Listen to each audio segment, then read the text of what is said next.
안녕하세요. 현재 결혼을 준비 중인 예비 신부입니다. 우선 본론으로 들어가기 전에 저희 집안 얘기를 먼저 하자면 저는 어렸을 때부터 유복하게 살아왔습니다. 제가 태어나면서부터 아빠의 사업이 잘 풀리기 시작하셨다는데 그렇다 보니 부족한 거 하나 없이 잘 지내왔었죠. 부모님께서도 저를 이름 대신으로 복덩이라 부를 정도로 가족 간의 사이도 무척이나 좋습니다. 그리고 지금의 남친은 제가 대학생 때 지인의 소개로 만나게 되었고 저보다 4살 많은 사람으로 조그만 회사에 다니고 있었습니다. 당시 제가 친구 관계로 대학 생활이 매우 힘들 때라 조언과 위로를 많이 받게 되었고 그러다 보니 믿고 기댈 수 있는 사람이라 생각하게 되었었죠. 그래서 이 사람이다 싶었습니다.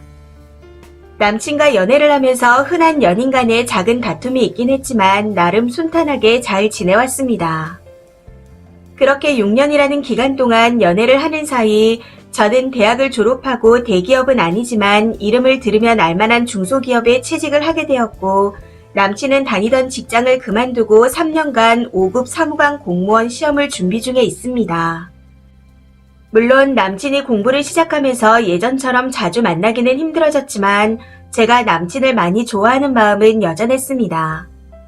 그런데 남친이 그런 상황이 저한테 많이 미안했는지 공부를 해야 하기에 예전처럼 자주 못 만나고 신경 써주지 못한다.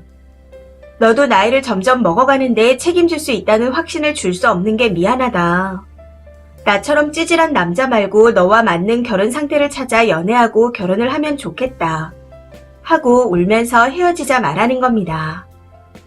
남친의 말을 듣고 몇 주간 시간을 두고 생각해봤지만 이 사람 말고는 결혼할 사람을 생각해본 적이 없었기에 도저히 헤어질 수 없다는 결론을 내리고 제가 프로포즈를 해버렸습니다. 물론 부모님께서는 많이 반대를 하셨지만 자식 이기는 부모 없다고 결국에는 허락을 해주셨었죠. 그렇게 양가의 허락을 받고 결혼 준비를 시작했고 식은 간단히 가족들만 모여서 하기로 했습니다. 친정 부모님께서 결혼식도 조촐하게 하는데 집은 꼭 해주고 싶다 하셔서 수원 근처에 둘이 살기에는 조금 큰 집도 구할 수 있었습니다. 여기까지는 탄탄대로라고 생각했는데 문제는 결혼 준비가 거의 다 끝나고 남친 부모님 집에 밥을 먹으러 갔을 때 일어났습니다. 제가 회사에 일이 생겨 약속 시간보다 늦게 도착하게 되었는데 이미 음식들이 다 차려져 있더라고요. 일부러 늦게 간 건 아니었지만 그날 일찍 가서 같이 도와드릴 예정이었기에 많이 죄송스러웠습니다. 그래서 더 오버해서 너무 맛있어요 어머님 하고 수십 번은 말했던 것 같습니다. 그런데 남친 어머니께서는 이미 화가 나셨는지 아무 말씀 없이 식사만 하시더군요. 참고로 아버님께서는 남친이 어렸을 때 돌아가셔서 안 계십니다. 아무튼 식사가 끝나고 난 후 어머님께 죄송하기도 해서 설거지를 제가 하겠다고 먼저 나서서 하게 되었습니다. 그런데 제가 설거지를 하는 내내 에휴, 손이 어쩜 그렇게 더디니? 다 깨먹겠다. 에휴, 마음에 안 들어. 하고 계속 말씀하시는 겁니다. 사실 태어나서 설거지를 해본 적이 그리 많지 않았기에 서툴 순 있지만 욕을 먹을 정도는 아니었습니다. 그런데도 계속 저런 말씀을 하시는 걸 보니 화가 많이 나셨나 보다 싶었었죠. 설거지를 끝내고 난 후 잠시 쉬면서 어머님 화를 어떻게 풀어드릴까 하는 생각을 하고 있는데 갑자기 어머님께서 너 이리 좀 와봐라 하시며 사과를 들고 깎아보라고 하시는 겁니다. 순간 뭐지 하는 의문이 들었지만 우선 시키는 대로 사과 하나를 집어들고 깎기 시작했습니다. 제가 집안일 자체가 다 서툴러서 사과를 깎을 때도 조심조심 천천히 깎았었죠. 그랬더니 저를 보시고는 에휴, 아니 있는 집에서 신부 수업도 안 시켰냐? 사과 하나 제대로 못 깎네. 사과 껍질에 살이 그대로 붙어있는 거 보니 집안 말아먹게 생겼다. 하고 말씀하시는 겁니다. 그 말에 남친이 옆에서 듣고 있다가 놀라면서 안 하다 보면 못할 수도 있지 왜 그래? 하고 말렸고 저도 놀라서 눈치만 보고 있었습니다. 그런데 남친 어머니께서 너 앞으로 내조해야 되는데 살림을 이따구로 해서 어쩌니? 니네 돈 많은 아빠한테 신부 수업 좀 시켜달라고 말해봐라. 하고 말씀하시는데 저희 아빠를 비꼬는 것처럼 느껴지더라고요. 그래서 저도 어머님, 땡땡 오빠 내조 필요한 거 저도 잘 알고 있지만 저도 직장이 있어서 매일 붙어있지는 못할 거예요. 그리고 잘 못하는 살림하면서 둘 다 스트레스 받는 건 좋지 않을 것 같아 도우미 아주머니를 부를 생각입니다. 하고 솔직하게 말씀드렸습니다. 그랬더니 갑자기 버럭하시며 연병 지랄을 해라. 돈 많은 거 자랑하냐? 네가 지금 나 살림만 한다고 무시하냐? 우리 땡땡이 남의 손 탄 음식 못 먹인다. 하고 사과를 던지시는데 당황해서 그냥 멍하니 바라보고만 있었습니다. 남친이 옆에서 계속 말렸지만 소용이 없더라고요. 나중에는 나는 나 무시하는 년이랑 결혼 못 시킨다. 하고 고래고래 소리를 지르시는데 너무 놀라서 왈칵 눈물이 쏟아졌습니다. 남친이 도저히 안 되겠는지 우선 집에 가라며 옷을 챙겨줘서 그대로 아무 말도 못하고 쫓기듯이 집에서 나왔던 것 같습니다. 그렇게 집에 도착해서 마음을 가다듬고 씻고 나와 폰을 확인했더니 나도 엄마의 이런 모습 처음 본다. 미안하다. 둘이 오해가 있는 것 같다. 엄마가 많이 화가 났는데 미안하다고 한 번만 해주면 안 되겠냐. 하고 톡이 와 있더라고요. 아니 도대체 저한테 뭘 사과하라는 말인가요? 제가 사과를 잘 못 깎아서 죄송하다고 말을 해야 하는 건가요? 남친 어머니가 저를 싫어하다 못해 피해의식도 있으신 것 같은데 이대로는 결혼을 못할 것 같다는 생각이 듭니다. 그런데 미련하게 이런 상황에서도 남친을 너무 좋아하는 저를 어떻게 해야 할지 모르겠네요. 많은 조언 부탁드립니다. 후기입니다. 생각보다 많은 댓글들을 달아주시고 조언해주셔서 감사합니다. 어제 그렇게 글을 쓰고 난 후 충고와 걱정 어린 댓글들을 읽으며 밤새 한숨도 못 자고 울었습니다. 그것도 저희 부모님께 다 들릴 정도로 크게요. 네, 저 정말 호그에 등신이 맞는 것 같습니다. 하나밖에 없는 딸을 부족함 없이 키웠더니 잘못한 거 하나 없는 저희 부모님을 욕보인 것도 모자라서 울고불고 난리치는 통에 한숨도 못 주무시게 했으니까요. 오늘 아침 엄마께서 조심스럽게 죽과 과일을 가져다 주시며 엄마는 우리 딸이 뭘 하든 이해한다 하고 안아주시는데 볼 면목이 없어 엄마를 붙잡고 또 울어버렸습니다. 그렇게 한참 뒤 엄마께서 나가시고 난 후 화장대 위에 놓고 가신 죽과 과일을 보고 있자니 정신이 번쩍 들더라고요. 100번 양보해서 제가 남친을 많이 좋아하니 남친 어머니께 사과드리고 결혼을 한다 해도 결혼 생활 내내 저는 무시를 당하며 살아가겠죠. 설사 제가 그걸 다 참고 산다 하더라도 그런 저를 보며 속상해하실 부모님을 생각하니 이건 절대 아니다 싶었습니다. 그래서 바로 톡을 보냈어요. 온종일 생각해봤는데 내가 잘못한 게 뭐야? 사과 잘 못 깎아서 너네 집 사과를 낭비한 거면 더 좋은 사과로 사서 보낼게. 그게 너랑 니네 엄마가 바라는 거야. 하고요. 6년 가까이 사귀면서 이런 제 모습을 처음 본 거라 남친도 많이 당황했는지 한참이 지난 후에야 장문의 답장이 왔습니다. 너가 화난 건 알겠지만 아무리 그래도 너네 엄마가 뭐냐? 너 땡땡이 맞냐? 대충 이런 내용이었습니다. 그리고 마지막엔 너가 사과를 해야 빨리 끝날 것 같아서 그런 거다. 미안하다. 그래도 우리 일정대로 하려면 눈 딱 감고 한 번만 사과하면 된다. 어른한테 잘못했다고 하는 게 그리 어렵냐? 이렇게 왔더라고요. 그걸 보자마자 저도 모르게 육성으로 욕이 터져 나왔습니다. 바보같이 남친이 제 편을 들어줄 거라고 마지막까지 기대를 하고 있었던 것 같아요. 아무튼 남친의 톡을 보고 그때서야 내가 6년 동안 시간 낭비, 돈 낭비를 하고 있었구나 하고 깨닫게 되었죠. 뭐가 잘못된 건지도 아무것도 모르는 것 같기에 대화조차 하고 싶지 않아 연락 오는 걸 다 무시했더니 몇십 분 후에 남친 어머니께서 전화를 해오셨습니다. 마음 같아서는 같이 무시하고 싶었지만 저도 할 말은 해야겠다 싶어 받았습니다. 전화를 받자마자 뭘 잘못했는지는 네가 더 잘 알 테고 땡땡이가 너 반성하고 있다고 해서 하는 말이니 잘 들어라. 네가 자식 낳아보면 내가 너 마음에 안 들어하는 거 이해할 거다.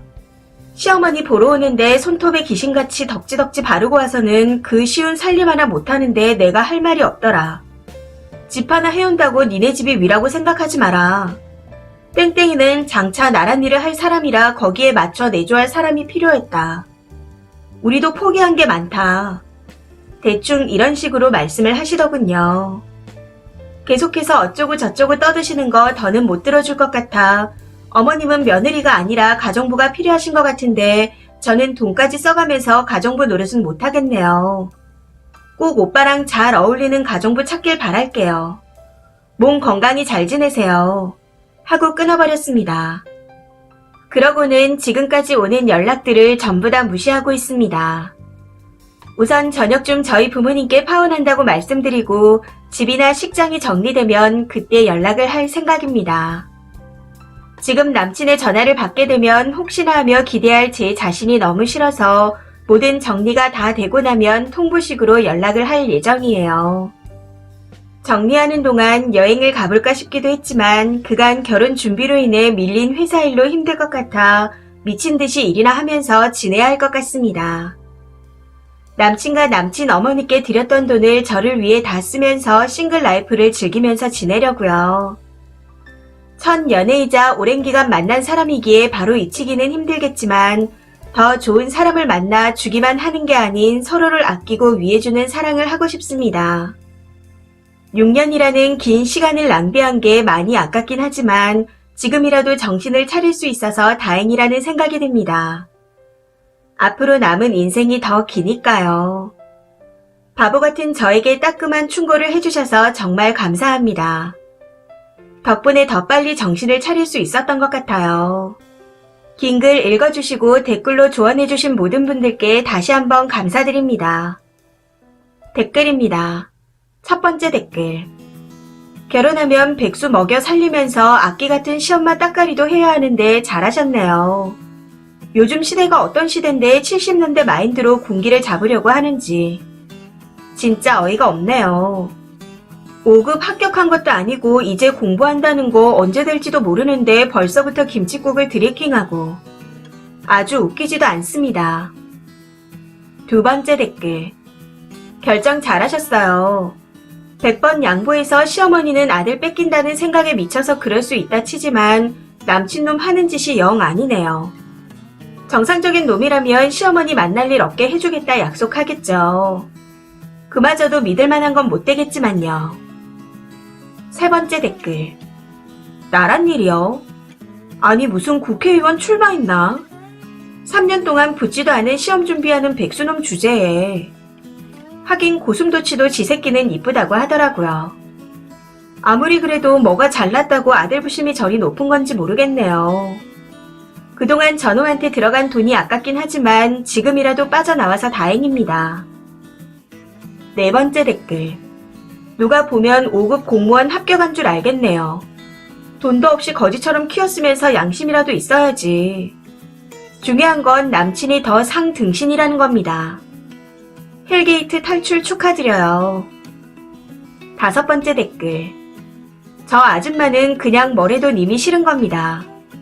사과는 그냥 핑계고요.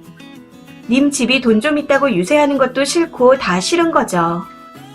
그런데 아직 전남친이 시험에 붙은 것도 아닌 듯한데 무슨 배짱이래요.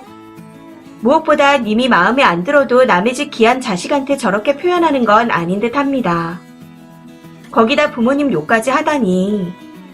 기본 예의가 없다 못해 아주 그냥 상놈의 집구석이네요.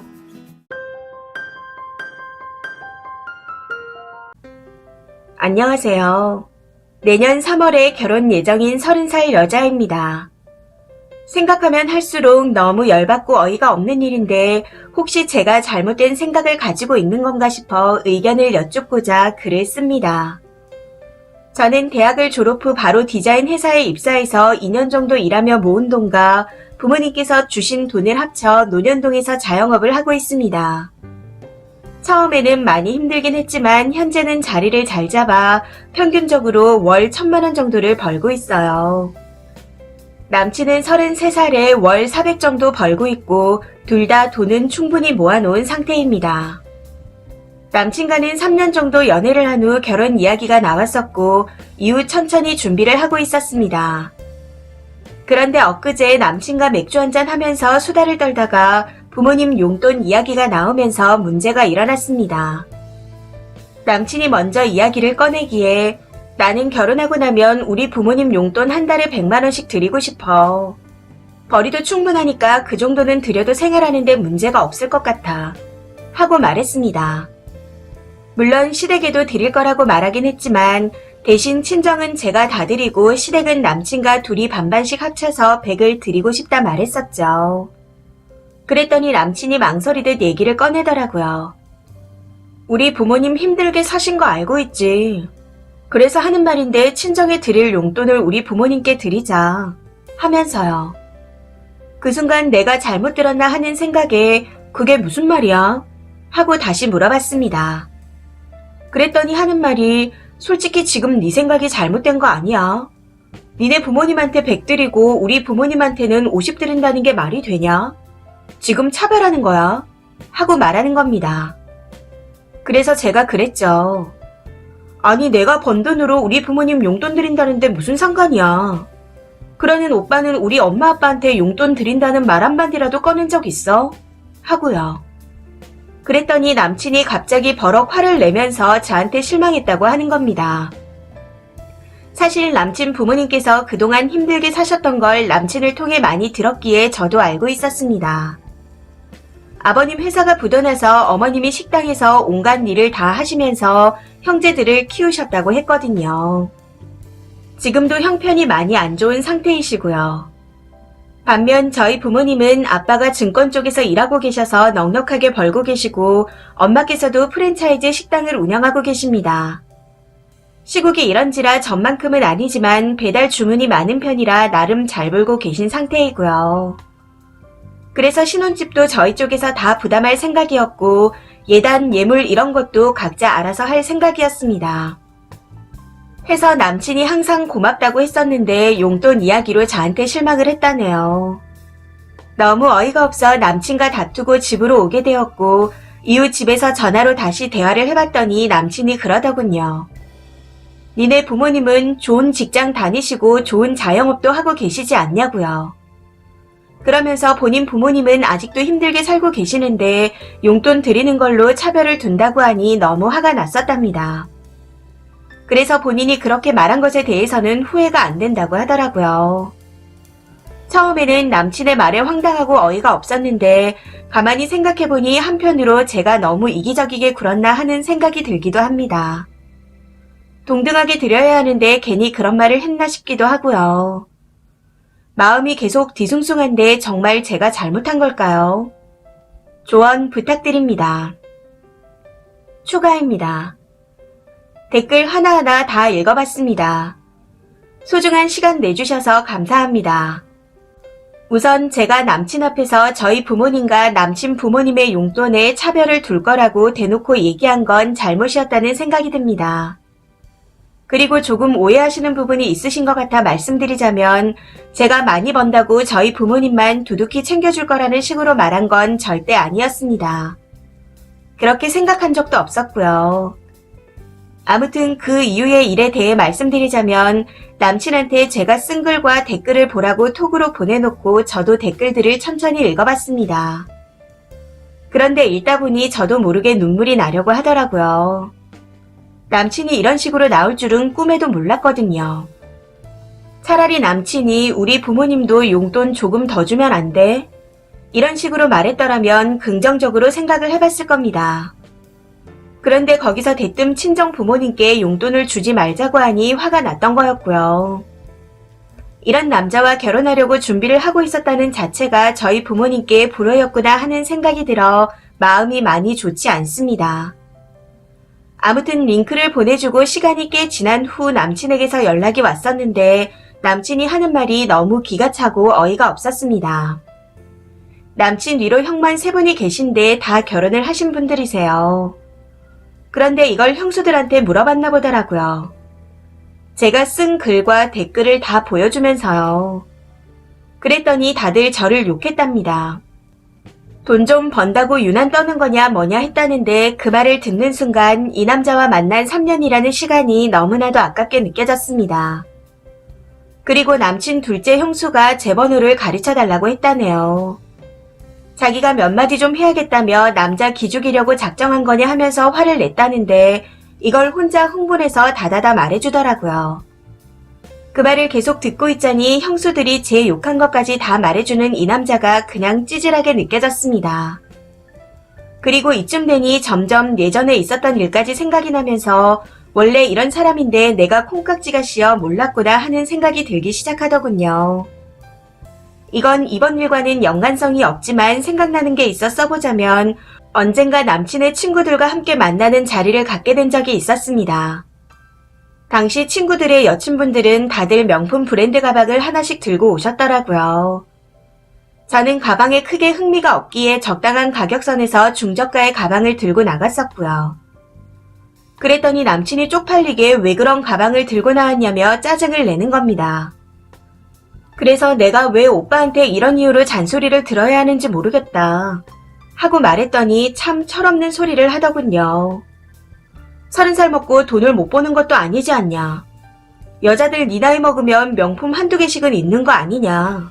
이렇게요. 그런데 글쎄요. 저는 그다지 명품을 좋아하지 않습니다. 딱히 관심이 있는 편이 아니고 보는 눈이 없어서 그런지 가방들을 보면 다 거기서 거기 같아요. 그래서 몇백씩 주면서 가방을 사고 싶은 생각이 없었던 거였고요. 대신 저는 차에 관심이 많은 편이라 외제차를 한 대 가지고 있습니다. 남들이 돈 모아서 가방 살 때 저는 가격이 조금 나가는 외제차를 구매한 거였죠. 그런데 남친이 제가 차를 사자마자 엄청 관심을 쏟더라고요. 처음에는 남자니까 그러려니 했었는데 날이 가면 갈수록 자꾸만 자기 차처럼 꾸미기 시작하는 겁니다. 문제는 제가 차를 꾸미는 걸 엄청 싫어한다는 거예요. 그래서 이 문제로 심하게 싸운 적이 있었는데 당시 남친이 네 차가 내 차고 내 차가 네 차지 이런 말을 했었습니다. 이렇게 글을 쓰고 보니 사소한 거 하나하나에서 신호를 보내고 있었는데 제가 모르고 있었던 것 같네요. 아무튼 남친이 돈 얘기는 친한 사람이어도 말하게 되면 껄끄러운 얘기다. 이렇게까지 일을 크게 만들어야 되겠냐. 용돈 얘기는 결혼하고 다시 말해도 되지 않냐 하고 말하더라고요. 가족들한테 말하면서 일을 키운 사람이 누군데 이제 와서 저런 말을 하니 너무 기가 찼습니다.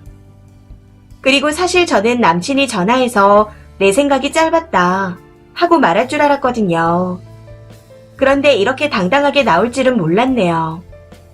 제가 3년 동안 어떤 남자를 만나고 있었던 건지 이제야 다 파악이 되는 것 같습니다. 우선 남친에게는 우리 그냥 여기서 그만해야 할 것 같다 하고 말을 해놓은 상태입니다. 처음에는 화가 많이 났었는데 지금은 오히려 남친이 그런 행동을 해줘서 고맙게 느껴지네요. 남친과 그 가족들이 어떤 사람들인지 미리 알게 해줘서요. 현재까지도 계속해서 전화를 해오고 있는 상황인데 이제 그만 연락했으면 좋겠습니다. 그리고 마지막으로 남친의 형수님들. 본인들이 시댁에서 이쁨 받는 며느리라 제 욕을 그렇게 하신 건지 의문입니다. 남친한테 들었던 얘기는 아닌 것 같은데 며칠 전 제사가 있을 때 둘째 형수님 혼자 전 부치기 싫다고 시댁 문화까지 갔다가 다시 집으로 가셨다는 말을 들었거든요. 그런 사람이 저를 욕할 자격이 있는지 정말 의문입니다. 후기입니다. 집에서 맥주 한잔 하면서 댓글들을 하나하나 다 읽어봤습니다. 2번이나 고민을 썼는데 시간 내서 댓글 달아주시고 같이 화내주신 분들께 뭐라고 감사해야 할지 모르겠네요. 정말 감사드립니다. 글을 쓰기 전 많이 고민했었는데 쓰길 잘했다는 생각이 들어요. 혼자 고민했다면 다시 남친을 만났을 것 같은데 덕분에 정신이 번쩍 들었습니다. 남친한테는 다시 한번 확실하게 이별을 이야기한 상태입니다. 사실 3년간 만나고 결혼까지 앞두고 있었기에 헤어지는 게 마냥 쉽지만은 않았습니다. 제 나이 30에 다른 사람과 다시 시작할 생각을 하니 정말 앞이 캄캄하기도 했고요. 어떤 남자를 만나야 할지도 모르겠고 이렇게 끝내서 뭔가 후련하긴 하지만 한편으로는 허무하기도 합니다. 그리고 남친 집은 지금 발칵 뒤집혀졌다네요. 조금 전 남친 어머니께서 저한테 전화를 하셨는데 무슨 그런 걸로 결혼까지 안 할 생각을 하냐 하고 말씀하시더라고요. 저나 전 남친이나 나이가 어린 게 아니라 하루빨리 결혼을 해야 하는데 부모님 용돈 문제로 싸우고 파혼을 하냐 하시면서요. 그래서 그냥 딱 한마디 하고 먼저 전화를 끊어버렸습니다. 어머님, 저는 아무래도 오빠를 감당 못할 것 같아요. 그러니 더 늦기 전에 저보다 돈 많이 버는 여자와 결혼시키세요. 하고요. 그러고는 전 남친 가족들의 번호를 전부 다 차단시킨 상태입니다. 며칠 사이에 이렇게 많은 일이 생기니 시시때때로 멍해지고 부모님께는 어떻게 말씀드려야 할지 막막합니다. 전 남친이 저희 부모님한테 많이 잘해서 부모님이 정말 많이 좋아하셨거든요. 아직 이래저래 정리할 일이 있긴 하지만 이 시간이 지나고 나면 저한테도 다시 따뜻한 봄날이 찾아오겠죠. 조언해주시고 같이 환해주신 모든 분들께 다시 한번 감사드리며 항상 좋은 일만 가득하시길 바라겠습니다. 감사합니다. 댓글입니다. 첫 번째. 시댁 될 뻔한 그 집구석 사람들 지금 돈줄 놓쳐서 똥줄 탔네요. 님 정말 잘하셨습니다. 두 번째. 남자가 지복을 찾네요. 용돈을 안 준다는 것도 아니고. 그리고 지부모니까 당연히 지 돈 보태서 주는 게 맞는 거죠. 그런데 거기다 대고 친정에 주지 말자고요. 진짜 미친 거 아닌가요? 그간 많이 참고 있었는데 결혼하려고 하니 본심이 나온 것 같습니다. 네 차가 내 차고 내 차가 네 차라니. 이건 무슨 말 같지도 않은 소리인지. 그때 딱 알아봤어야 했는데. 결혼하면 님이 번 돈으로 시댁에 효도할 놈이에요. 거기다 그 형수님들도 어이가 없는 사람들이고. 만약 지네 남편이 그랬으면 어땠으려나? 세 번째. 그 집 사람들 월 1,000만원짜리 돈덩이가 굴러 들어오는 줄 알았는데 헬게이트를 피해서 멀리 굴러가니 왜 그리 가냐고 난리가 났네요. 진짜 헤어지길 잘했습니다. 완전 제대로 거지근성 쩌는 집안이에요. 그리고 글쓴님 30살이라고요. 다른 사람 만나는데 늦은 나이 아닙니다. 오히려 충분히 차고도 남아요. 님을 돈이 아니라 님 자체로 사랑해주고 아껴주고 님 부모님을 자신의 부모님처럼 생각해주는 다정하고 따뜻한 사람이 분명 나타날 겁니다. 네 번째. 전화까지 손수하신 걸 보니 어지간히 아쉬운가 봅니다. 잘 헤어지셨어요. 그리고 남친이 글쓴님 부모님한테 잘하셨다고 했는데 잘하는 사람이 처갓댁에 돈 한 푼 주지 말자고 하나요? 그건 아니잖아요. 행여라도 마음 약해지셔서 다시 사귀는 일은 절대 없으셨으면 좋겠습니다.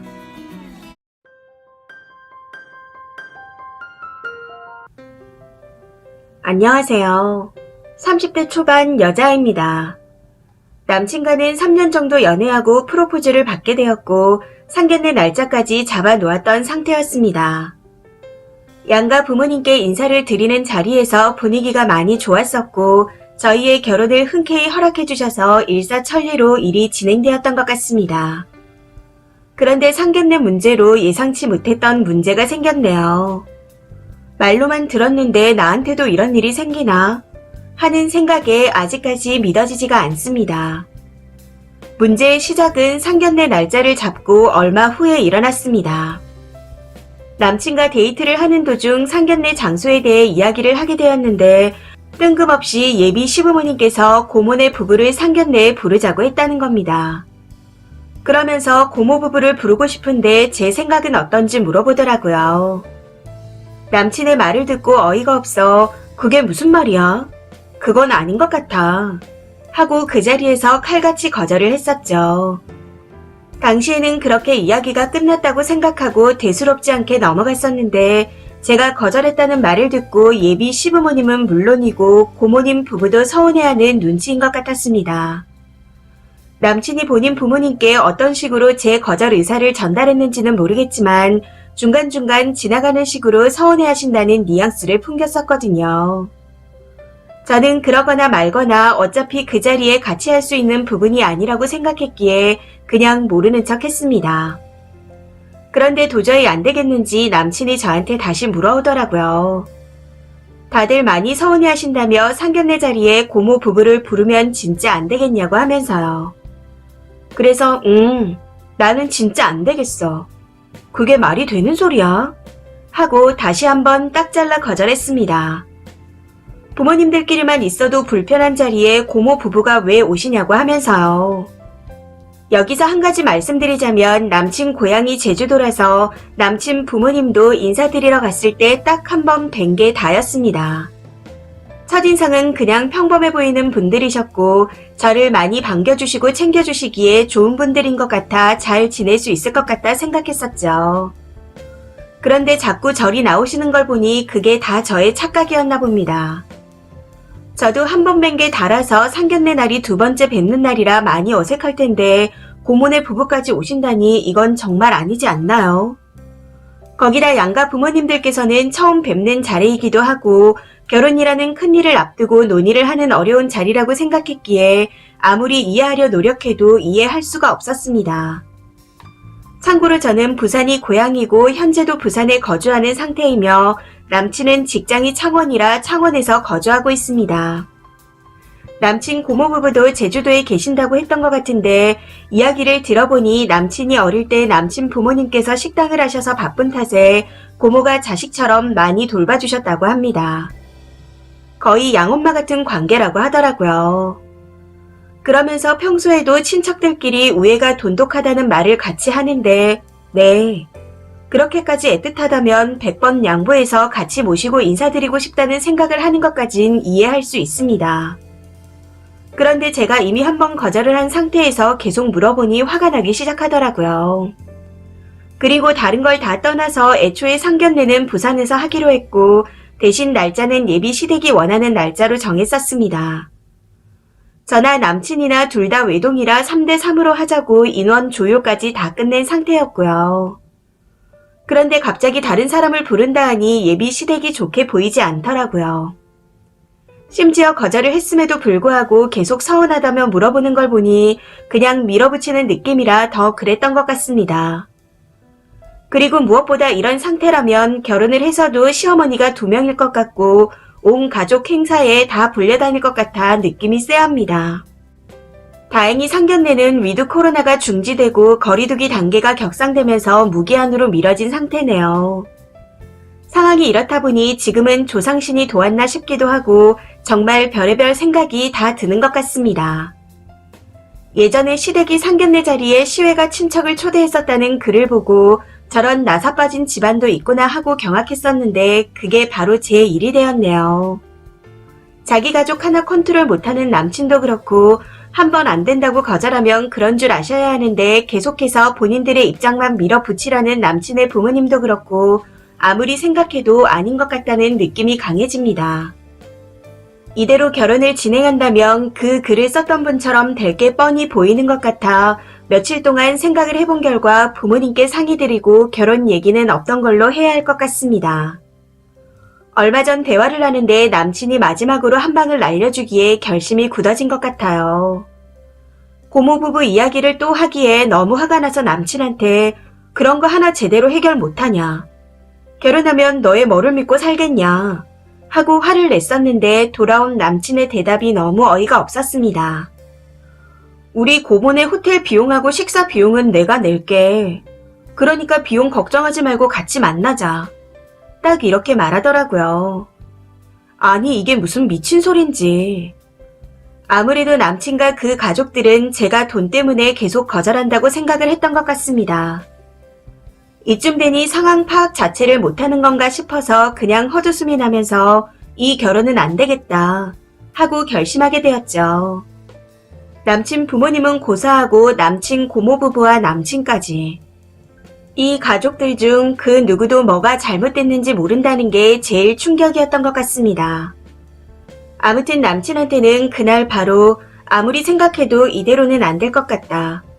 우리 결혼 다시 생각해보자. 아니 우리 관계 자체를 다시 생각해보자. 하고 말한 상태입니다. 제 말에 남친은 당황하며 그게 무슨 말이냐. 결혼하지 말자는 소리냐.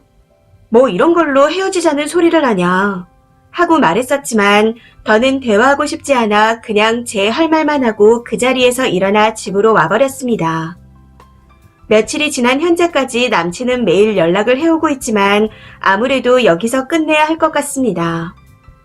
하나를 보면 열을 안다고 지금 하는 걸 보면 앞날이 뻔히 보이는 것 같아서요. 지금 제가 생각하는 대로 다 엎어버리고 결혼 얘기를 물으는 게 맞는 거겠죠.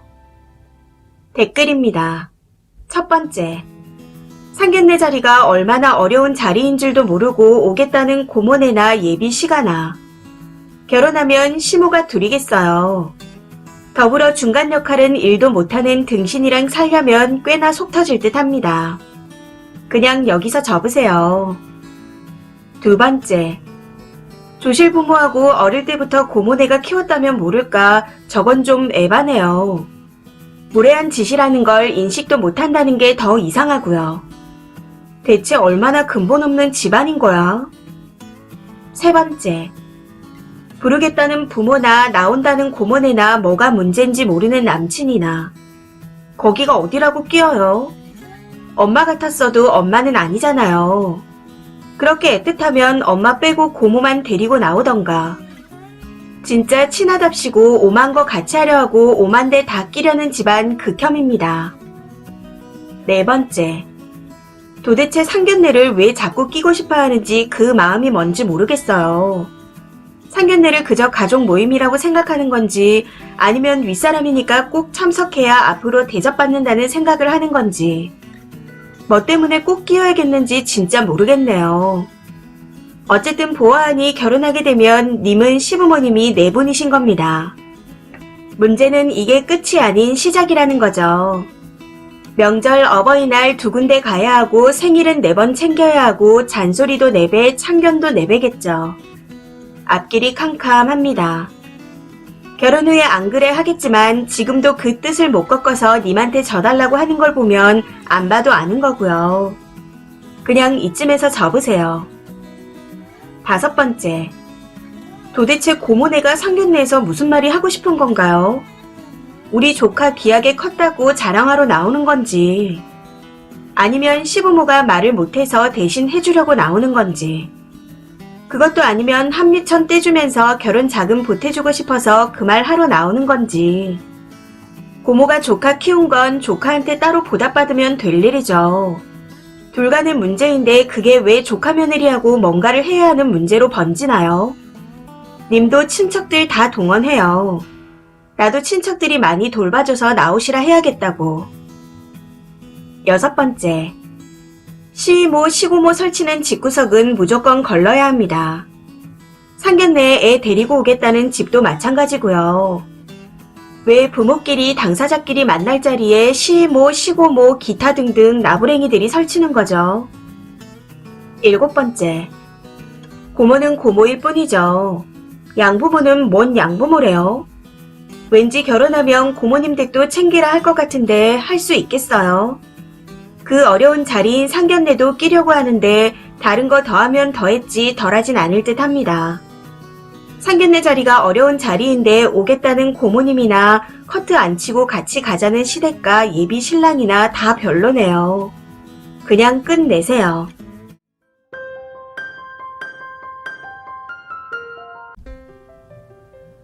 결혼 후 시댁과는 썩 좋지도 나쁘지도 않은 관계를 유지하며 그럭저럭 지냈었습니다.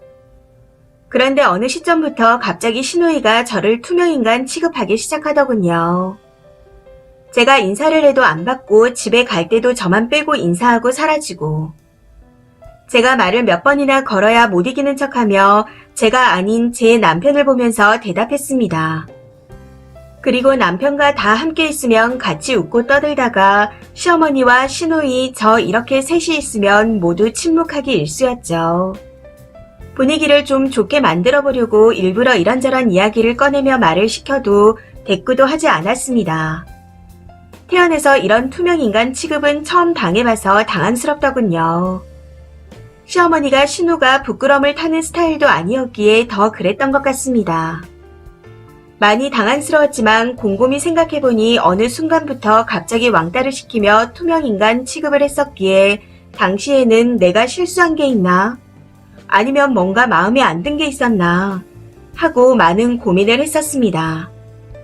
그래서 처음에는 분위기를 띄우려고 참 많이 노력했었는데 나중에는 저도 지치기 시작하더군요. 제가 무슨 광대도 아닌데 왜 그래야 하나 싶고 모멸감까지 느껴지면서 저도 그냥 꼭 필요한 말만 하며 지냈습니다. 사람이 싫은 게 있으면 싫다고 말을 하면 될 일인데 이렇게 투명인간 취급하는 건 정말 저급하다 생각했거든요. 사실 많이 괘씸했지만 제가 먼저 따지기도 그렇고 그 사람들이 그런 식으로 나오는데 굳이 더 노력할 것도 없다 싶어 적당히 거리를 두고 지내자 생각하면서 그렇게 지냈습니다. 시어머니한테도 한 달에 한 번 전화를 드리는 정도만 하고 지냈었고요. 전화를 할 때마다 요즘 얼마 버냐? 하며 제 경제 상황을 꼬치꼬치 물으시기에 상당히 부담스러웠지만 별 할 말이 없었기에 그냥 묻는 말에 대답을 해드렸습니다. 그렇게 한 달에 한 번 있는 숙제 같은 의무감으로 연락을 해가며 시어머니와도 딱 그 정도의 관계로 지내왔습니다. 그런데 나중에 알고 보니 제가 꼬박꼬박 돈 얼마 있다고 답해드린 걸 뒤에선 묻지도 않았는데 돈이 얼마 있다고 하더라. 돈 자랑하는 년이다. 하며 남편에게 제 욕을 많이도 하셨더군요. 이런 사실을 처음 알았을 때 정말 황당하고 어이가 없었지만 큰 소리 내고 싶지 않아 그냥 넘어갔었습니다. 그런데 몇 달 전 정말 뜬금없이 제 앞으로 신축 아파트를 갖게 되면서 문제가 또 터졌습니다. 아버지가 오래전에 세금과 대출 문제로 인해 제 이름으로 사놓은 빌라가 있었는데 이번에 재개발이 되면서 정말 뜬금없이 신축 아파트가 생긴 거였어요. 제 명의이긴 하지만 제 집이라 하기 애매한 명의만 제 집이었습니다. 재개발이 되기 전까지는 그 집에서 총각인 남동생이 혼자 살고 있었고 재개발 후에는 저희 친정 부모님이 들어가서 같이 사시려고 계획 중이었었죠. 이 일은 시댁에 자세히 이야기하지는 않았었고 이야기를 할 필요도 없다고 생각했습니다. 그래서 그런지 시댁에서는 제가 청약에 당첨된 줄 알았던 것 같아요. 사실 그 아파트가 3,000세대의 대단지인데다 수영장, 헬스장, 골프장, 입주민만 들어가는 카페 등 커뮤니티 시설이 아주 잘 되어 있어 살기가 좋은 곳입니다. 그래서 부모님께서 들어가서 사시면 편할 것 같아 정말 잘 됐다 생각하고 있었어요. 그런데 어느 날인가 시어머니에게서 연락이 왔더군요. 저한테 단 한 번도 그런 톤으로 말씀하신 적이 없었는데 정말 아주 간드러지는 목소리로 내가 그 아파트에 2년만 들어가서 살면 안 돼? 하고 말씀하시는 겁니다. 정말 토시 하나 안 빼고 이렇게 말씀하시더라고요. 많이 당황스러웠지만 그 아파트에는 저희 부모님하고 제 동생이 들어가서 살 것 같아요. 하고 말씀드렸습니다. 그런데 시어머니께서 내가 이렇게 부탁하면 그 아파트에 들어가게 해줄 거라 생각했다. 어쩜 그렇게 생각 한번 안 해보고 딱 잘라 거절하냐. 젊은 사람보다는 나이 든 사람이 좋은 곳에서 살아야 하는 거 아니냐.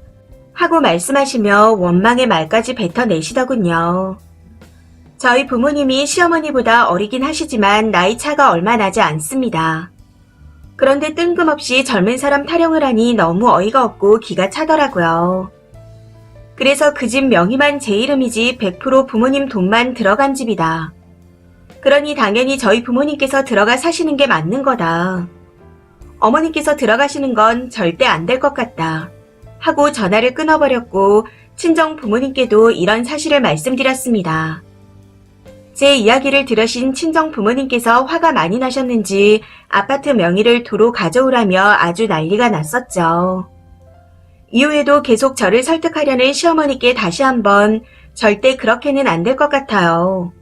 한 번만 더 그런 말씀을 하신다면 집 명의를 부모님께 돌려드릴 수밖에 없어요. 하고 딱 잘라 거절했었는데 이 과정에서 서로 기분이 상하게 되었습니다. 그렇게 아파트 문제가 시작점이 되어 그동안 쌓였던 이야기까지 다 말씀드리게 되었어요. 그동안 돈 자랑하는 년이라고 뒤에서 제욕할 땐 언제고 며느리가 신축 아파트에 들어가게 해줄 줄 알았다고 하는 건 경우가 아니죠. 저희 부모님은 뭐 바본가요? 어머님은 참 겉과 속이 다르시네요. 대충 이런 식으로 말씀드렸던 것 같습니다. 그렇게 시어머니와 저는 크게 싸우고 그 이후로 안 보고 살고 있는 상태입니다. 그런데 시간이 지나고 난 후 중요한 사실을 알게 되었네요. 사실은 신우이가 그 신축 아파트에 들어오고 싶어 시어머니에게 우리가 1년만 거기에 들어가서 살면 어떨까? 라고 이야기를 했다 하더라고요. 시어머니는 그 이야기를 듣고 자기 딸을 위해 저에게 그런 부탁을 한 거였고요. 저는 없으면 없는 대로 살면 그만이라는 주의지만 사람마다 다르니 살다 보면 주변 사람이 부러울 수 있다고 생각합니다. 특히 요즘같이 부동산으로 시끌시끌한 시기에 친척 가족이 좋은 집에 살게 되면 본인도 들어가 살고 싶다고 무리한 부탁을 할 수 있다고도 생각하고 있고요. 그런데 신우이는 평소 저와 친한 사이도 아니었고 오히려 저를 투명인간 취급하던 사람이었습니다. 물론 시어머니도 비슷한 상황이었는데 그런 부탁을 하다니요. 그것도 본인이 직접 나서서는 못하고 본인의 엄마를 시켜 며느리에게 그런 구차한 부탁을 했다니 도저히 사람같이 보이지가 않습니다. 아무튼 결론은 시어머니는 오로지 자기 딸을 위해 저한테 간드러지는 목소리로 그 아파트에 들어가서 살면 안 되겠냐 하고 부탁을 했던 거였습니다. 그렇게 부탁해서 35평짜리 아파트에 들어가 살게 되면 남는 방에 자기 딸 부부도 자연스럽게 데리고 들어올 수 있으리라 생각을 했던 거였고요. 사실 어머님이야 자기 딸 생각하는 마음에서 무리한 행동을 할 수도 있다고 생각합니다. 부모니까요. 자기 딸이 좋은 집에 살고 싶다는데 부모로서 너무 해주고 싶으니 며느리 걸 뺏어서라도 주고 싶었겠죠. 네. 부모의 이기적인 마음이라 생각하고 100번 양보해서 이건 이해할 수 있습니다. 그런데 신우이의 내구전은 도저히 이해할 수가 없네요. 저 같으면 제 엄마한테 그런 짓은 절대로 못 시킬 것 같거든요. 참고로 말씀드리자면 신우이는 49살이고 저는 42살입니다. 나이도 어느 정도 있으신 분인데 무슨 생각을 가지고 있는 건지 도통 알 수가 없네요. 뭐 이유야 어찌되었든 한바탕 난리가 나긴 했지만 지금은 시댁 식구들과 연을 끊을 수 있는 계기를 만들어준 신우이에게 고마울 뿐입니다. 신우이의 그 심리가 많이 궁금하지만 그냥 앞으로도 지금처럼 일절 연락 없이 이 상태로 쭉 지냈으면 좋겠습니다. 댓글입니다. 첫 번째. 아니 저 사나리 날 동안 당신 남편은 뭐 하셨어요? 그리고 나이도 먹을 만큼 먹은 양반이 뭔 시모가 캐묻는다고 얼마 벌고 얼마 모았다 하고 고지곧대로 다 말해요. 이제 왕래를 안 하실 것 같긴 하지만 혹시라도 다시 연락하게 된다면 앞으로는 절대 말씀하지 마세요. 두 번째, 그걸 뭘 이해하려고 하세요? 딱 모녀끼리나 서로 이해가 가능할 일인데 그냥 신우나 시모나 미친 사람들이에요. 안 보고 사시는 게 맞는 듯 합니다. 세 번째, 시모에게 얼마 버는지 그런 건 왜 얘기하죠? 이해가 안 가네요. 시가에서 돈 없다고 징징대면 다 줄 건가요? 그런 건 얘기 안 하는 겁니다. 기본만 하시고 시모가 병들면 병원비 등 보조만 해드리면 되는 거죠. 그리고 시모와 신우는 인성이 저급해서 상종하면 안 될 사람들 같습니다. 네 번째, 그 엄마의 그 딸인 거죠. 쓰니 험담하는 시모 밑에서 그런 신우이 나오는 게 뭐 대단한 일이라고. 그냥 시가 다 차단하고 지원하는 게 있다면 지원도 끊어버리세요. 남편한테 이혼할 거 아니면 너 혼자 교류하라고 그러시고요. 다섯 번째, 그런 거 궁금해하지 마시고 집 명의나 돌려드려요. 님에게 무슨 일이 생기면 꿀꺽할 사람들입니다. 법적으로도 남편에게 넘어가고요. 아파트가 서울이면 10억은 할 텐데 님 목숨이 위험한 건 아닌지 걱정입니다. 시모와 신우가 계산기 두드리면서 며느리 빨리 죽으라고 빌고 있을 듯 하네요. 여섯 번째, 저도 두 시누이가 다 저래서 안 보고 삽니다. 님 남편 놈도 중간에서 처리 못하면 딱 부러지게 이유 말하시고 사람 취급하지 마세요. 님이 잘못한 거 아닙니다. 세상에 별별 사람들이 참 많네요. 일곱 번째, 시모를 뭘 이해하려고 노력해요. 이해하려고 할 필요도 가치도 없구만. 신우는 더더욱 그렇고요. 그런데 남편은 없고 시모랑 신우만 있어요. 남편 없는 가부예요. 남편하고 결혼해서 저런 꼴이 난 건데 남편은 아예 등장하지도 않네요. 이 사연은 여기까지입니다. 시청해주셔서 감사합니다.